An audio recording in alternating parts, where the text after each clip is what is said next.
एक गरीब लड़की अपनी बीमार माँ के इलाज के लिए बगदाद की गलियों में दिन रात धक्के खाकर मेहनत मजदूरी करके पैसे कमाती, 2 वक्त की रोटी और बीमार माँ की दवाइयाँ भी खरीद कर लाती। इतनी मशक्कत के बावजूद भी वो दिन को कुरान की तिलावत करती और रात में तहज्जुद के सजदे करके खुदा से रो रो कर दुआएं मांगती। फिर एक दिन उनके गाँव के अंदर एक बहुत बड़ा मालदार ताजिर तिजारत के ख्याल से आया। लड़की नौजवान और बहुत ज्यादा हसीन थी, तो ताजिर की नजर जब इस गरीब लड़की पर पड़ी तो ताजिर पूरी तरह लड़की पर फिदा हो गया।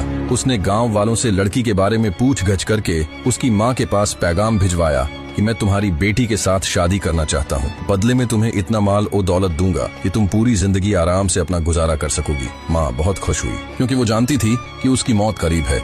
उसने बेटी को बताया कि हमारे गांव में एक अमीर ताजिर आया है और वो तुमसे शादी करना चाहता है। जब लड़की ताजिर से मिली तो ताजिर ने कहा, मैं तुमसे शादी करूंगा, लेकिन तुम्हें ये हिजाब और पर्दा छोड़ना पड़ेगा। मेरी बीवी बनकर तुम्हें मेरे साथ बाजारों में जाना होगा ताकि लोग मेरी खूबसूरत बीवी देखकर रश्क करें। लड़की ने फौरन इनकार कर दिया और कहा, माफ कीजिए, मैं अल्लाह के हुक्म के खिलाफ नहीं जा सकती। ताजिर ने कहा, सोच लो, तुम्हारी माँ मर रही है, उसके इलाज के लिए तुम्हें पैसे चाहिए होंगे, सिर्फ एक कपड़े का टुकड़ा ही तो उतारना है। लड़की रो पड़ी और वापस घर आ गई। माँ ने जब सुना तो कहा, बेटी मेरी फिक्र मत कर, मैं तुझे अल्लाह की नाफरमानी के लिए नहीं कहूंगी। ताजिर ने गुस्से में गांव वालों को भड़काया। सबने लड़की को तंग करना शुरू कर दिया। उसे कोई काम नहीं देता था। एक रात माँ की हालत बिगड़ गई।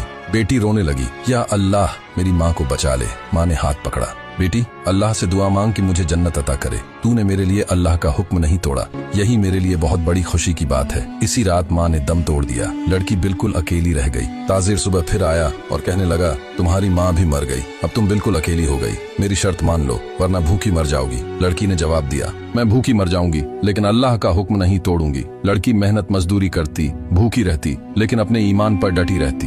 हर रात तहज्जुद में रोते हुए अल्लाह से दुआ मांगती, या अल्लाह अब तो ही मेरा सहारा है। फिर एक दिन एक बूढ़ा फकीर लड़की के पास आया। लड़की ने सारा किस्सा सुनाया। फकीर मुस्कुराया और कहा, बेटी अल्लाह अपने नेक बंदों को आजमाता है। चंद दिन बाद दूसरे शहर से एक नेक नौजवान सौदागर आया। जब उसने लड़की के बारे में सुना कि अल्लाह की रजा की खातिर उसने दौलत ठुकरा दी तो बहुत मुतासिर हुआ। उसने पैगाम भेजा, मैं तुमसे निकाह करना चाहता हूँ, मैं चाहता हूँ मेरी बीवी पर्दे में रहे। लड़की ने कबूल कर लिया। शादी के बाद नौजवान ने कहा, वो बूढ़ा फकीर मेरे वालिद थे, उन्होंने मुझे तुम्हारे बारे में बताया कि यही लड़की तुम्हारे लिए मौजूद है। लड़की ने सजदे में सर रखा, या अल्लाह तूने मेरी माँ का वादा सच कर दिखाया। कुछ साल बाद वो ताजिर तिजारत में बर्बाद हो गया और भीख मांगता हुआ लड़की के घर आया। लड़की ने उसे खाना और पैसे दिए। ताजिर रोने लगा, मैंने तुम्हें गुमराह करने की कोशिश की और आज तुम मुझ पर एहसान कर रही हो। लड़की ने कहा, ये मेरे अल्लाह का करम है, तौबा कर लो और अल्लाह की तरफ लौट आओ। ताजिर ने इसी दिन तौबा कर ली। सबक, जो अल्लाह से डरे अल्लाह उसके लिए रास्ता निकाल देता है।